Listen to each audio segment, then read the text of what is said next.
Okay, so I'm going to talk today about parameterized verification approach to verify the correctness of distributed algorithms. So I won't be covering all existing approaches on verification of distributed algorithms. So it will be one particular contribution.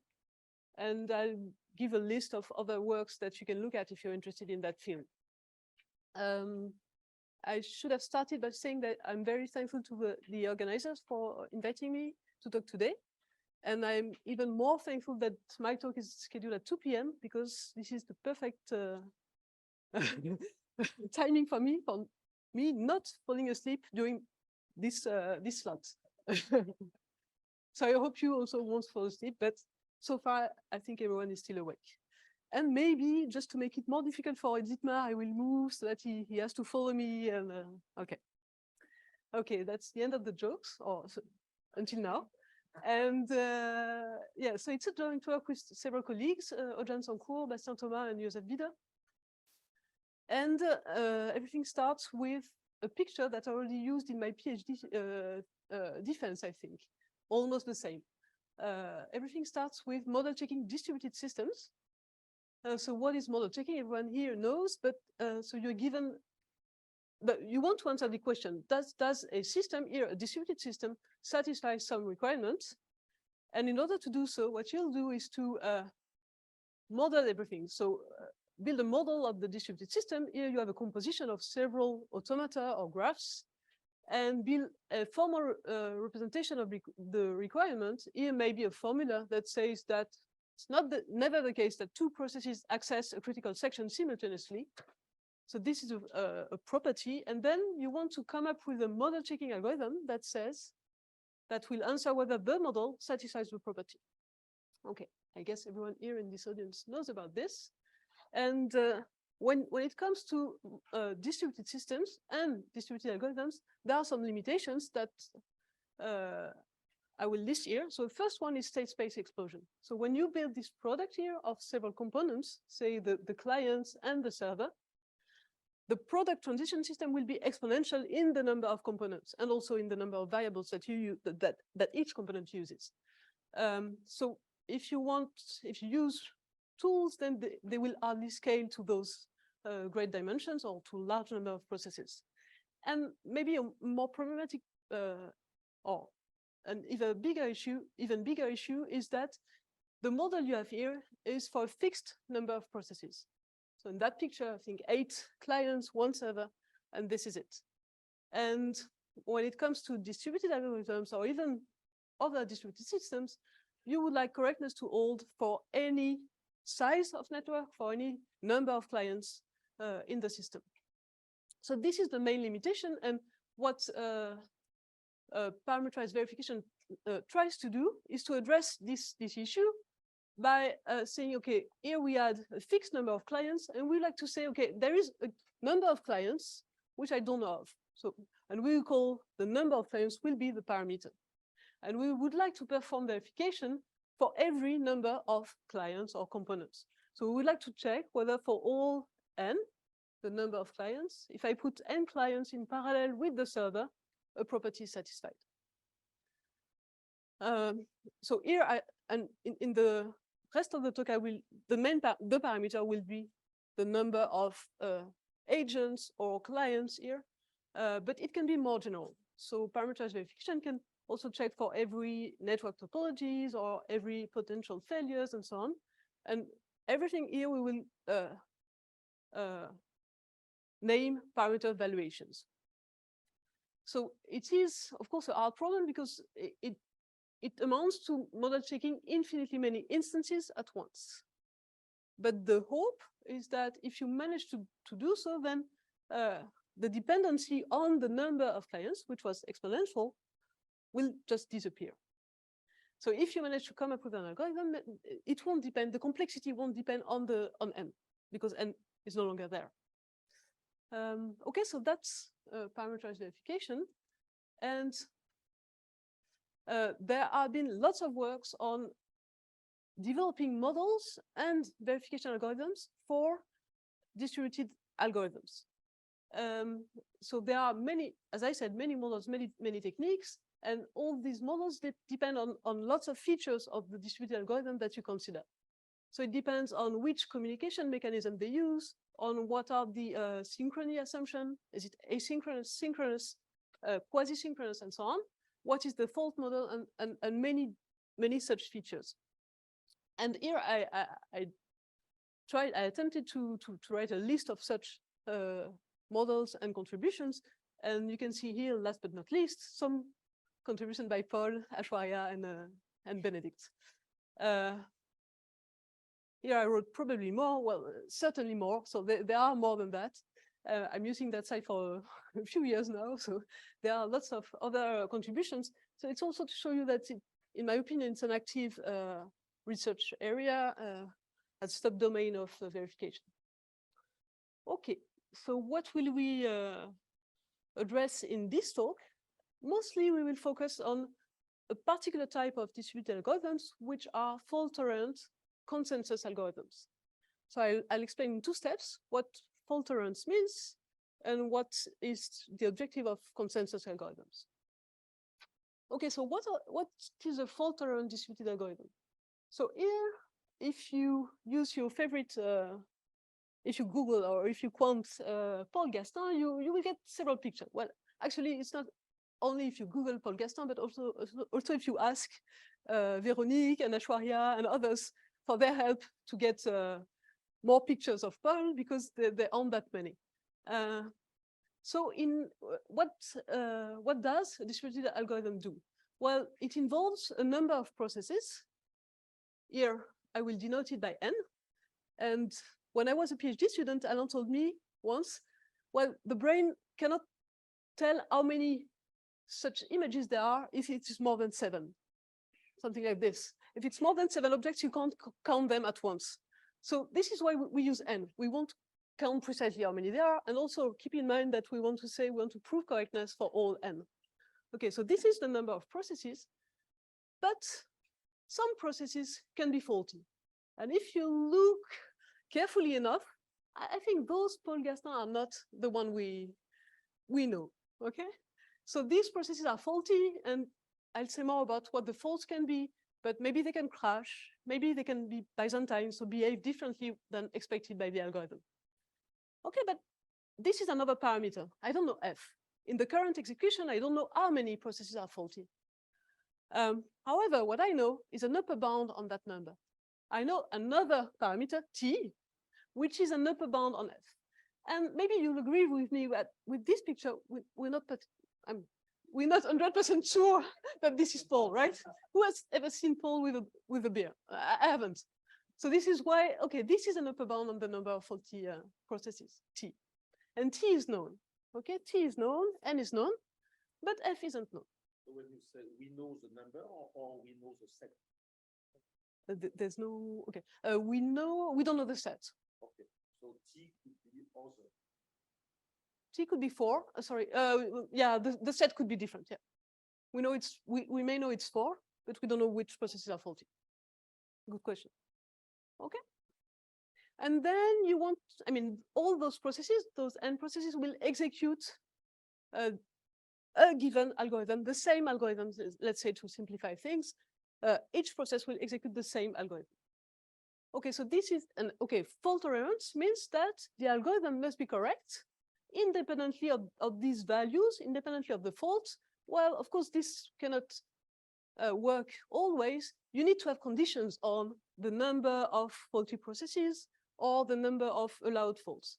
And these are called resilience conditions. So the resilience condition constrains the parameters to ensure correctness. For instance, I mean, I already said that the actual number of faults is less than the upper bound t, but also there are frequently such constraints that say that there are at most a third of processes that can be faulty, or maybe a fifth, or maybe a half, okay? So this is called the resilience condition, and what you would like to do is to prove the correctness of the distributed algorithm, assuming this condition, independently of NT and F, as soon as they do satisfy this. Okay? So this means fault tolerance means that they can tolerate up to a third of faults. Okay? So this is fault tolerance, and now what is consensus? well, intuitively, consensus means we need to agree, right? And so it's a fundamental problem in distributed computing. And initially, each process has a value, and the processes need to agree on a common value.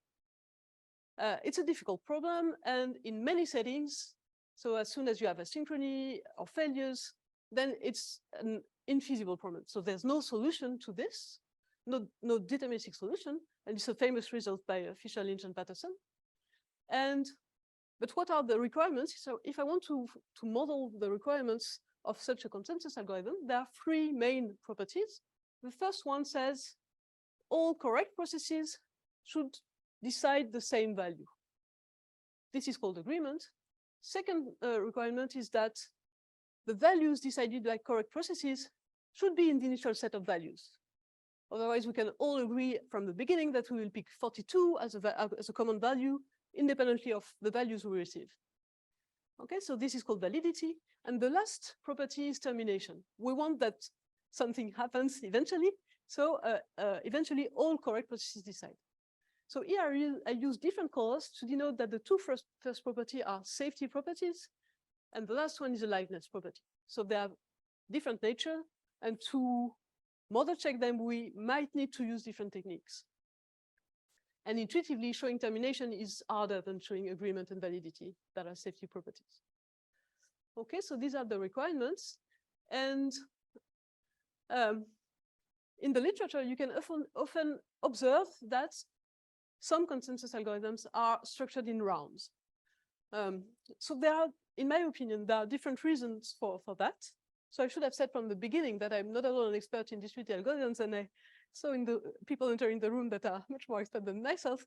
So I hope I don't, I mean, I don't claim to know everything in that field. But so that from my perspective, there are several reasons for algorithms to be structured in rounds. So one of them can be, I mean, example, in algorithms, sorry, the rounds are used for having a chance that at some point a correct process is the leader. And here I give a reference of an example of such a consensus algorithm. Another reason, typically in randomized distributed algorithms, is to eventually sample a common value to a lot of processes. And this is typical to Bénor's randomized consensus algorithm that I will detail a bit more in the sequel. And the last reason, in my opinion, is that, and this can be observed in one noisy consensus algorithm by Asmus, is for the asynchrony or the drift between the processes to help a correct process decide. So there are many reasons for an algorithm to be structured in rounds. And why am I giving all these reasons is to say that in the sequel, I will concentrate on round-based algorithms, fault tolerance, and mostly for consensus, but we'll see that we can maybe do a bit more than that. Yes. Okay. So initially, everyone is given a value, but possibly, in most likely, very different values from one individual to another. Does that make sense? And then they can change their preference or change that value in order to converge to a common value. Yes? I'm sorry? That's a good question. So in what I'll be talking today, it's binary consensus. So you either have value 0 or 1.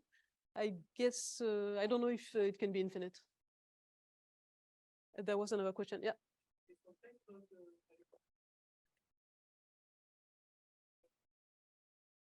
I'm sorry, I didn't get that. Validity?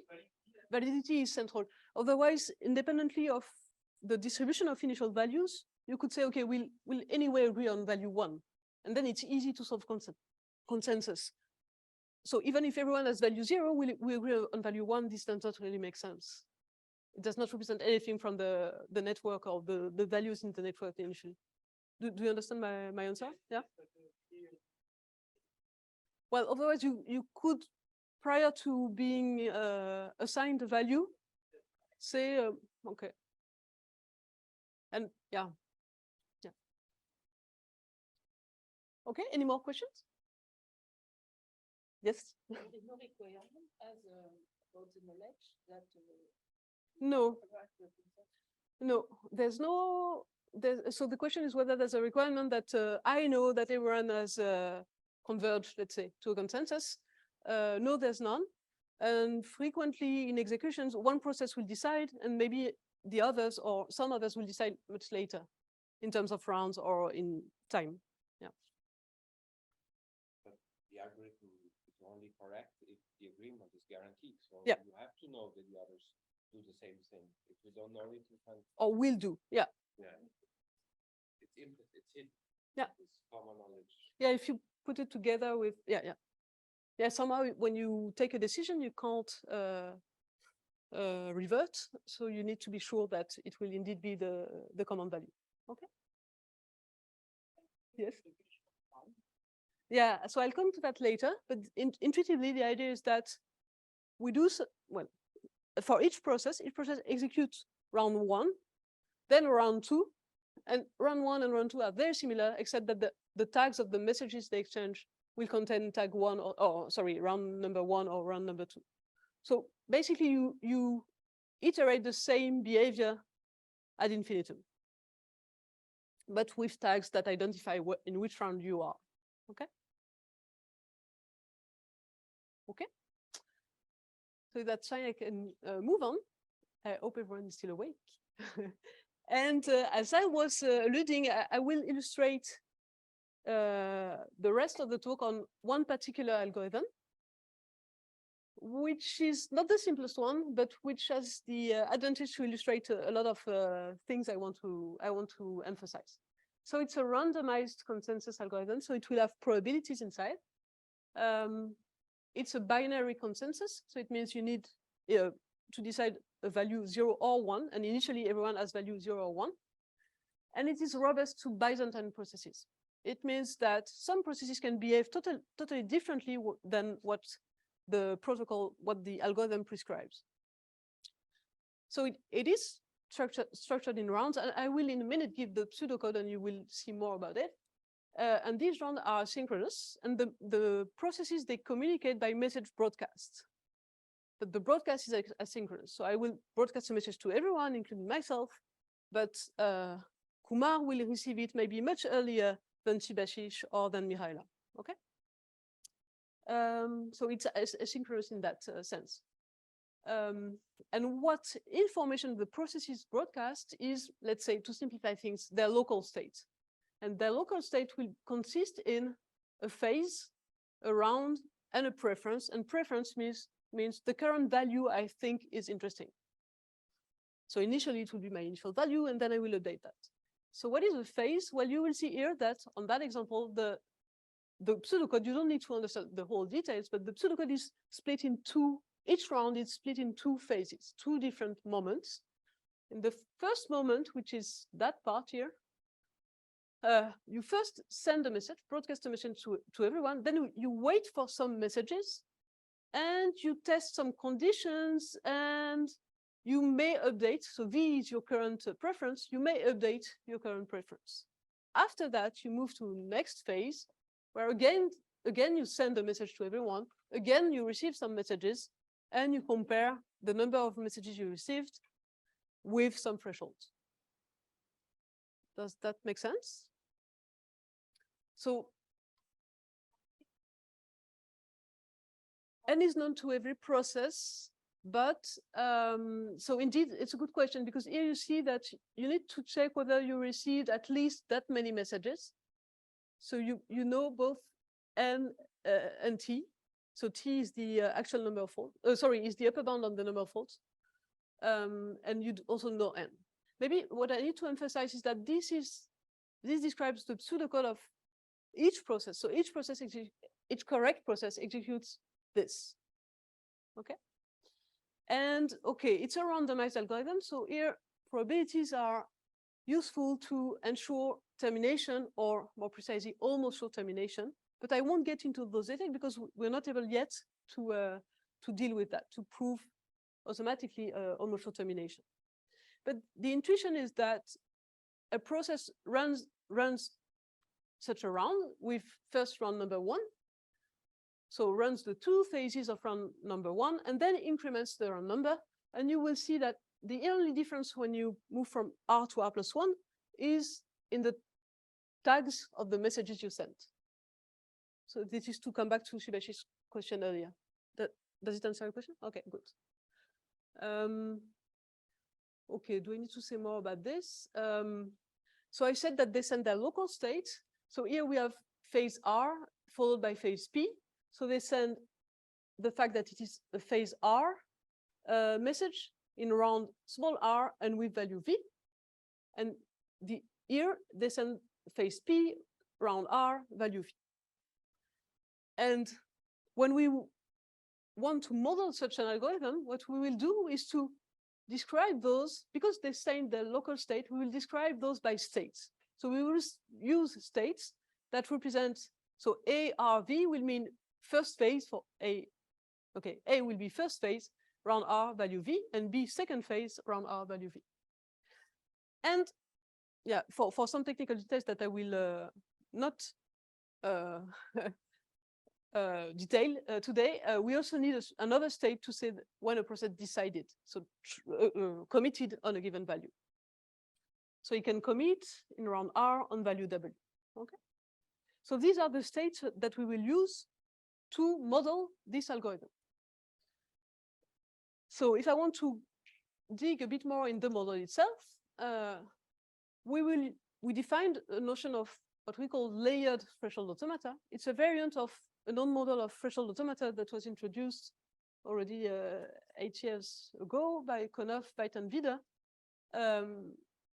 And for our particular example, it would look like this. We have some A and D states. So initially, the processes either have value 0 or value 1 in the first layer, in the first phase, 0. Then they move to the second phase of first round, which we call the second layer. And they can have value 0, question mark, or 1. Because if you come back, sorry for this back and forth, but if you come back to the pseudocode, in that first phase, they can update the value to either something or to question mark. Okay, so in this particular layer, they can have value 0, question mark, or 1, and then they move again to something that looks very much like the first round and first phase, where they can have value 0 or 1, or decide value 0 or decide value 1. So these are the states, and because I mean, what the layered threshold automaton is structured indeed in successive layers. It's a cyclic, so you just progress from one layer to the next. And okay, but then I need to explain what are the constraints to move from one particular state to another one in the next layer. And this is what the threshold guards will do. Okay, so what thresholds, what constraints do we put? So under which condition can we move from value 1 in the first phase to value 0 in the second phase, for instance? Okay, sorry, the other way around, from value 0 in the first phase to value 1 in the second phase. Well, then we come back to the pseudocode of the algorithm and we try to encode this threshold that we had, how many messages we received of a given type in order to perform the move. So if we come back to the pseudocode, we read that a process can move to B1, so can update its value to 1, if it received at least that many messages, n plus t over 2, this was the question by Aishwarya, of that type, R, small r 1. Okay, but these messages, they can either be sent by correct processes or by Byzantine ones. So if they come from correct processes, it will be correct processes with the value 1. But if they come from Byzantine ones, it can be arbitrary values. So how will I encode that constraint? I will say that the guard here to move to B1, either from A0 or A1, is that the number of correct processes that have value 1, A1, plus the number of faulty processes, which I don't know what they will send to me, is at least the threshold. So all I'm trying to do to explain with that slide is that the layered threshold automaton will describe the behavior of each correct process of one particular correct process, and the Byzantine processes will be taken into account in the guards. So in the constraints we put, we will take into account the possible faulty behaviors of the Byzantine processes. I hope this makes sense. Okay, so now let's go a bit further in the semantics of Bénor's algorithm. So I start with the very fine-grained semantics, very low-level semantics, which has all the information we need to represent an execution. So what will be a configuration in that very fine-grained semantics? Well, for each correct process, and here you see that indeed this this poll is also a correct process. For all the correct processes, you want to track the sequence of states it has been through. So what was its path in the threshold automaton? So here I take a configuration where there are 6 processes and one of them is faulty. So I'll only describe the 5 correct processes. Okay. So for each of them, I have the sequence of local states at each layer. But I also have the set of messages each process received. So the first poll here received some messages from the other polls. Okay, so he received its own messages, the first 3 messages here sent. It also received from that second poll the first 3 messages, but not the last one yet. And from that poll, it received every other 2 messages, and so on and so on. Okay. So as I try to emphasize at the beginning, communications are asynchronous, so it can be that there are delays and that you only receive messages in different orders and so on, and only not all of them. Okay, this was for the first process, but then the second process, second poll, may have received different messages. So I have a huge table here saying what each process received and which local state each process has been through. Okay, so that's a configuration. And now how do I move from one such a configuration to the next one or to a next one? Well, oh, sorry, just a comment. Such what we call here full configuration, this is not, this does not correspond to a snapshot because you see that we keep a history of what has happened for the processes. So it's not their state currently, but it also has some history. And the layers, so the vertical lines, the indices are not timestamped. The first, you see here that the third poll is in round 5, whereas the first one is in round 3. So there are different time steps. So the layers do not correspond to timestamps.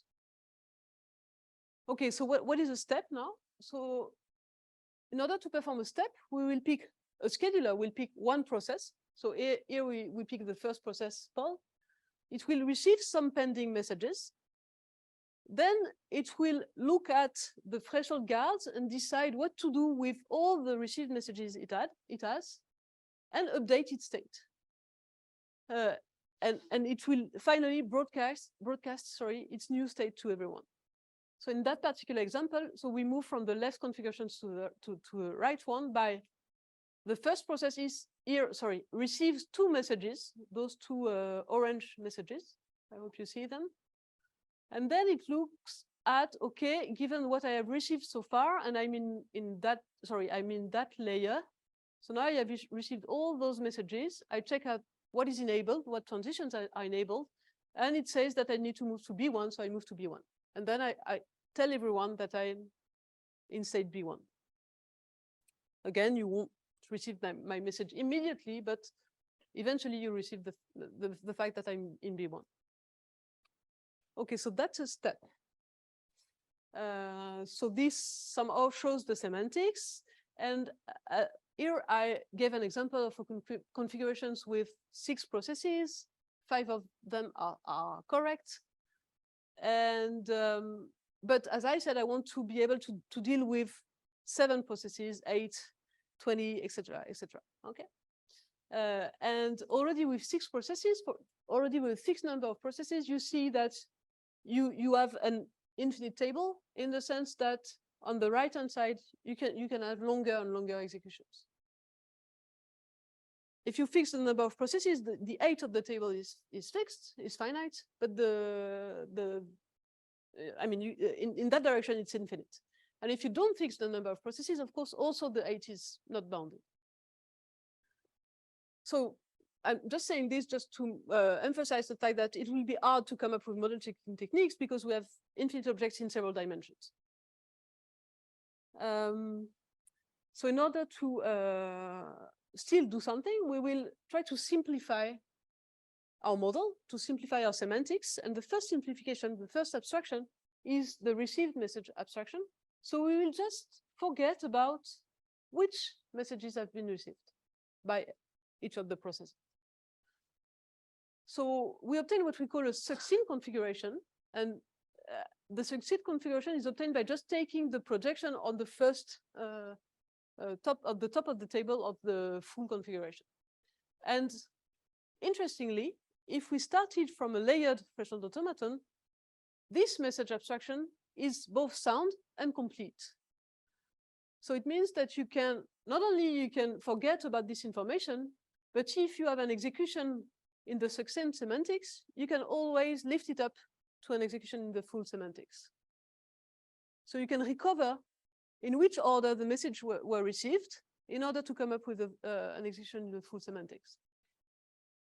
And in order for the completeness to hold, we need that the threshold guards, sorry, the automaton is layered, which means that the threshold guards, they only involve messages of the current phase. When I compare the set of messages I received to a threshold, I only compare the ones from my phase. So if I'm in round 5, first phase, I only look at those messages and not others, even if I did not receive all of them yet. So it's important in order to have a completeness here. Okay, so that was the first abstraction, and the second one is counting abstraction. So all those Paul Gastin, indeed, they don't look completely alike. They're all the same person, right? And so we cannot really distinguish, well, somehow we can distinguish, but we cannot really distinguish all those pictures. But we can count. Maybe we can forget if it was Paul in his 20s or in his 60s and so on. So what we will do is just to count how many Pauls there were and not precisely their identities. So it's a counting abstraction is a standard technique in parameterized verification. And basically what it will do here is that we will move from such a configuration where we have the sequence of states for all processes to something like this, where we see in the first layer, I will only count that there were two poles in state A1 and 3 in state A0. Okay, I only count how many are in A0, how many are in A1. And then I need to represent the flow, how they moved from the first layer to the second, and so on and so on. So here I see that among the 3 that were in A0, 2 of them go to B ? And 1 of them goes to B0. And I continue. And maybe some of them, you can see that the first pole only made it to 3 layers, so it will stop somewhere here. So there are less and less processes if you go to the right of the picture. Okay, so does this counting abstraction make sense also? I hope so. And again, it is silent complete. So I can start from a succinct execution, build a counter execution, and also I can start from a counter execution and build an equivalent succinct or a succinct execution that is coherent with it. And what is interesting here is that we replaced an infinite table by a counter value. And then it will be easier to handle integer values than to handle infinite tables. Okay, and another interesting thing is that when you have a counter configuration like this one here on the right-hand side, in order to check that it can describe an execution, it corresponds to an actual execution of the algorithm, you only need to check a posteriori. So you need to check now whether the flow conditions are satisfied, which means that there are at most as many processes that leave out a state than the number that there is in that state. So here 3 plus 1 is at most 4, and maybe here 1 is at most 2. Okay. So these are the flow conditions. And you also need to check that when there is such a green arrow, whether it has a multiplicity factor or not, it was indeed possible to move from B question mark to A0. And what does it mean that it was possible? It means that there was a way to deliver messages so that I have enough of them to move from B question mark to A0. So I have enough of them to satisfy the threshold count. And this can also be checked a posteriori, which is very nice. Okay, so I'll try to continue a bit. So we simplified the semantics. Now we have a counting abstraction. We only have counters. Still, there is some bad news, which is not very surprising in parameterized verification, which is that the parameterized model checking problem is undecidable, even if you restrict to safety properties at this counting semantics level. Okay. Here I described what precisely we mean by parameterized model checking, but keep in mind for all n, is it true that the property is satisfied? Even for a safety property, you cannot decide that. Okay, that's bad news, but we don't want to stop there. So what will we do?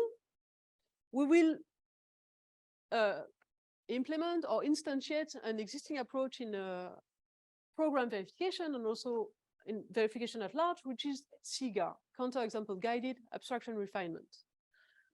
And in order to do so, I will first explain how we can build or what is a natural predicate abstraction for our setting, and then how we can derive a CEGAR loop, so a counterexample guided abstraction refinement framework for our setting.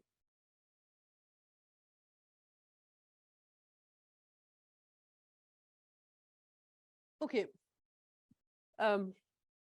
So what are natural predicates and how to perform a predicate abstraction?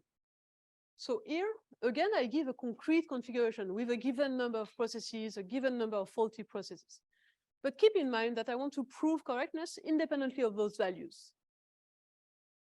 So if I want to somehow gather several configurations together, I need to be able to handle several values for n, t, and f together. So when I will illustrate it on this fixed configuration, but it will apply more generally.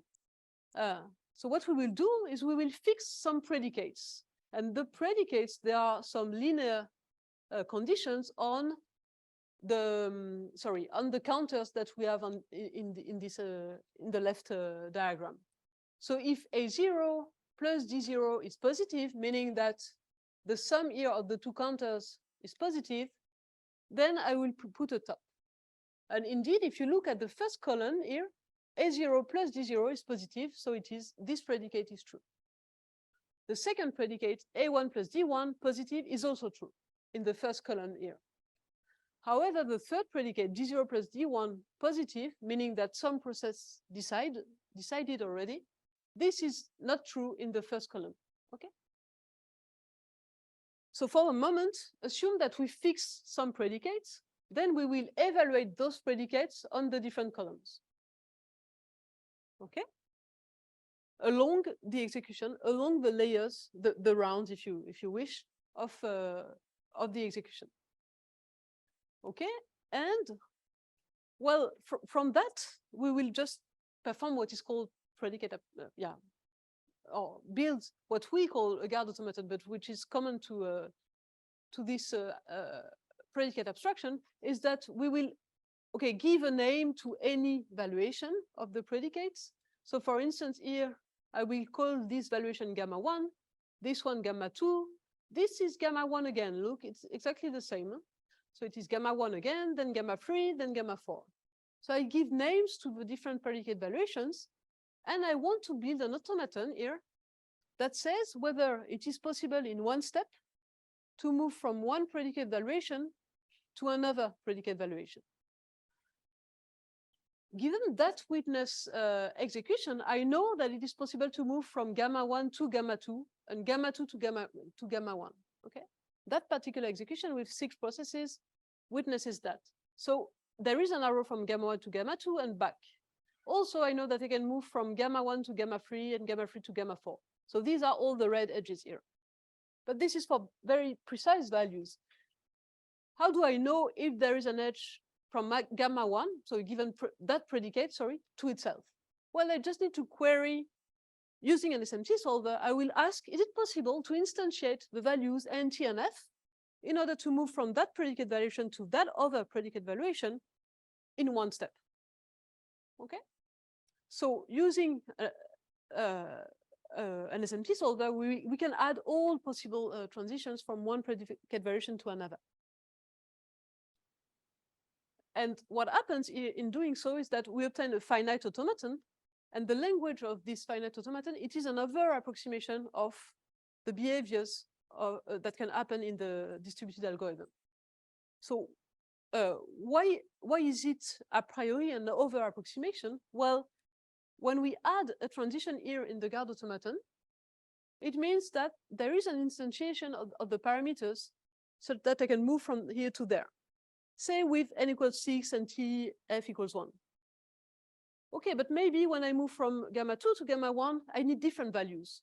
Okay, not because this is, okay, maybe when I move from gamma 1 to gamma itself, I need different values, n equals 7 and t equals 2 or whatever. So it's not, I mean, even if you have here a path in the automaton, it's not clear that you can realize it with the same values at each step. So that's why I hope this convinces you that the language here is an over approximation of the set of behaviors. This is classical in predicate abstraction, that you get something which is a priori bigger. So then you can already use this. You can say, okay, I have an over approximation. I can check the safety property on the over approximation. If it is satisfied, then I'm happy. If it's not, I don't know. So the method is incomplete, plus the resulting finite automaton. It really depends on what I chose as predicates. If I choose different predicates, I will add a different finite automaton here. Okay. So now we will, because it's incomplete, we'll try to make it as complete as possible using a CEGAR loop. So counterexample guided abstraction refinement is a famous technique, as I said. The general idea is that you fix a set of predicates, you generate an initial abstraction.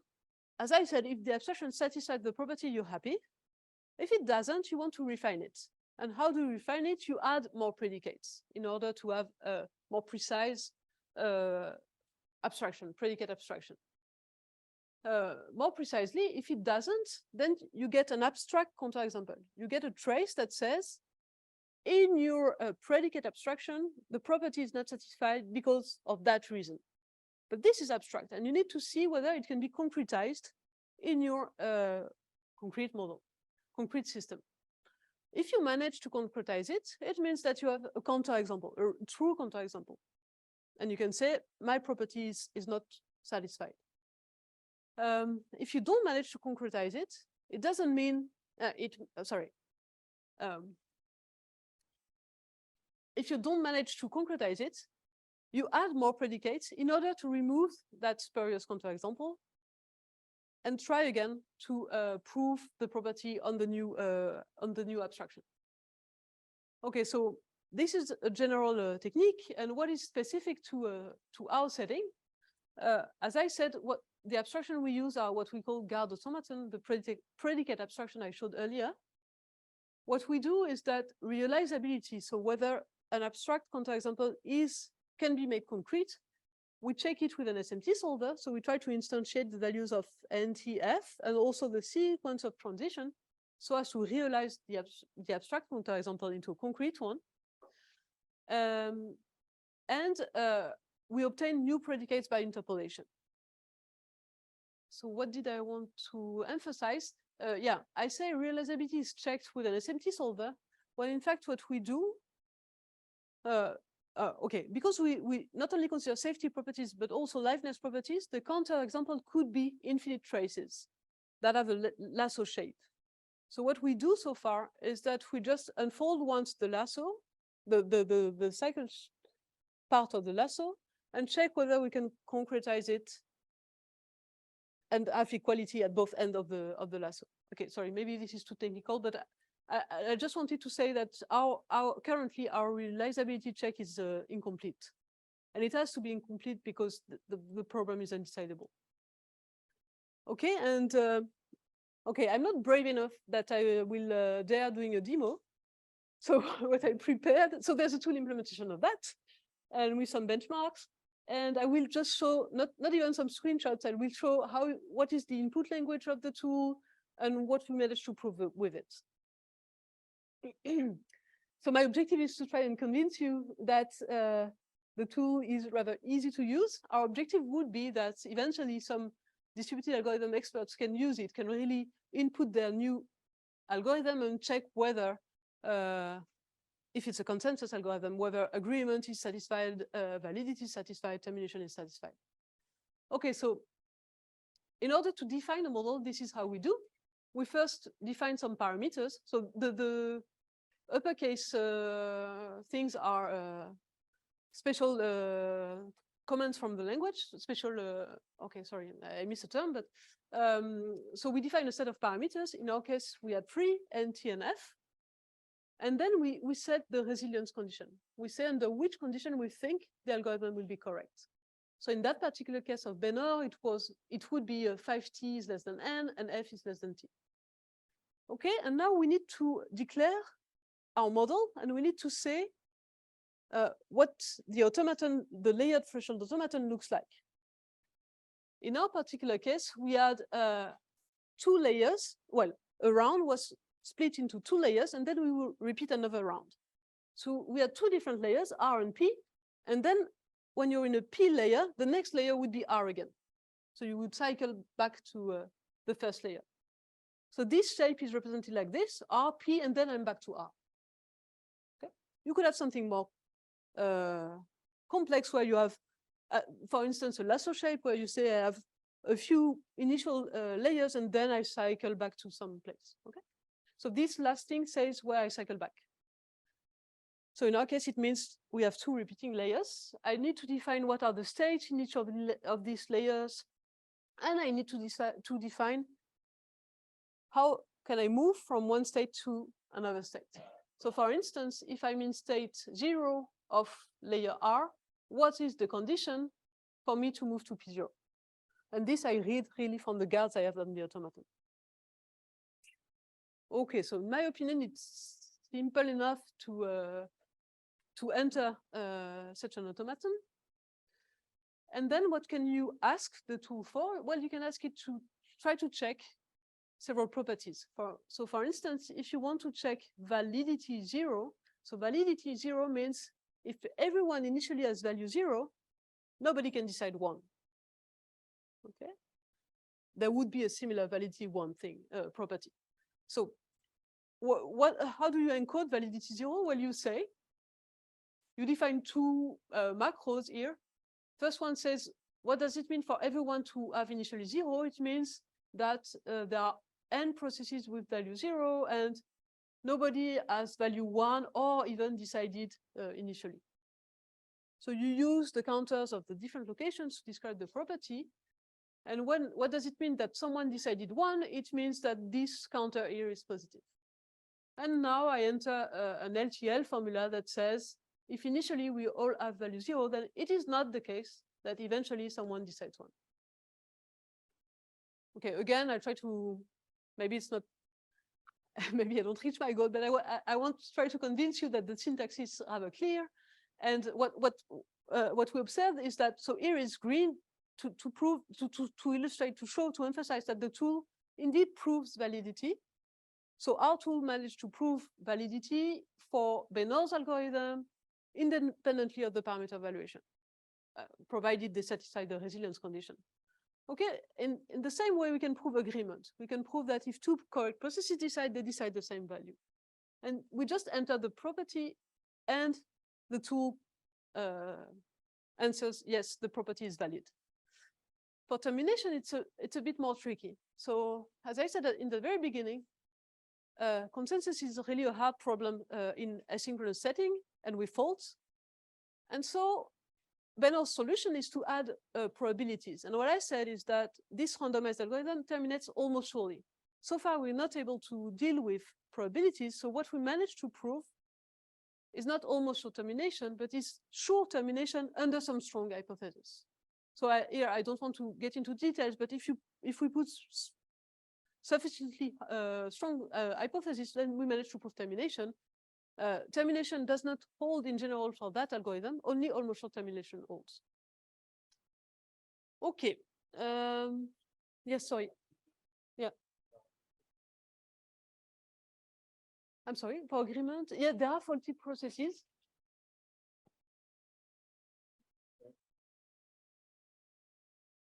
But good question. You mean here in the description of the initial? Okay. So this I have to admit I don't remember the details. So we just here. Okay, I don't. Well, actually, I don't remember here why we say plus f and here we don't. But yeah, so I'm sorry, I don't know how to answer your question. But okay, the high level question, the high level answer would be yes, there can also be faulty processes for agreements, but I don't remember why there's this difference between the two formulations. Sorry about this. Yeah, just maybe to wrap up, at least on the implementation, and then I will come to the conclusions. So this implementation, so I didn't say it, but it's called PyLTA because it's written in Python, and it's about layered threshold automaton, so the LTA model. And what it does, it will perform counter abstraction, predicate abstraction, and the CEGAR loop. It is interfaced with several other tools. So, for instance, it uses Spot, so an automata library to build the Bishi automaton from the LTL specification, and it uses MATSAT as a solver to check realizability of the abstract counterexample. What can I say more? We think it's really a promising implementation. We benchmarked it against standard synchronous and asynchronous algorithms from the literature. So here I listed the names of the algorithms we encoded, and we also encoded some bug variants because okay, those algorithms are known to be correct, and we could prove their correctness. And we did some minor changes to the threshold also to detect some bugs and see that indeed, if you change the threshold, it's not correct. Okay, what was really surprising to me is that the tool answers within seconds. So it's almost immediate. And there aren't that many refinement steps in the CEGAR loop. So it's up to 5-6 refinement steps for all the models, which also to me is very surprising. Note, however, that each refinement step may have several predicates. Okay, and still there are some inconclusive cases. Maybe I can say more about it. I tried to explain it earlier with this lasso and what we check, but okay, I won't go more into the details, and I'll stop here with the conclusion. So what I wanted to explain in this talk is, give one particular example of parameterized verification applied to proving correctness of distributed algorithms. So far, in my opinion, at least, not only our technique, but other techniques developed by colleagues, they apply to simple and standard distributed algorithms from the literature. Hopefully, someday we manage to encode and to verify more complex algorithms. What's very beneficial is that we provide automated correctness proofs in comparison to manual proofs that can be error prone, or to simulation also, which is often used and which is non-exhaustive. And as I illustrated with this list of related work, which was very incomplete, there are many frameworks depending on the class of distributed algorithms you want to deal with. Okay, and in this particular talk, what the contribution I explained was providing a CEGAR approach for a particular, again, I said, a very particular class of distributed algorithms, which are round-based, threshold-based, and fault-tolerant distributed algorithms. What I did not emphasize is that It applies both to the synchronous and asynchronous setting. I illustrated it on an asynchronous consensus algorithm, but it also applies to synchronous ones. The model we introduced is called layered threshold automata. Parameterized verification is undecidable in general, but what we did was to do this CEGAR loop using predicate abstraction and counterexample guided refinements. And there's a very nice implementation that is available if you want to try it out. And if you want more details on either the theoretical part or the tool, you can have a look at those two papers. So the most recent one is about the implementation. The first one was about the theory behind that. Thanks a lot for your attention. Long live India and France friendship.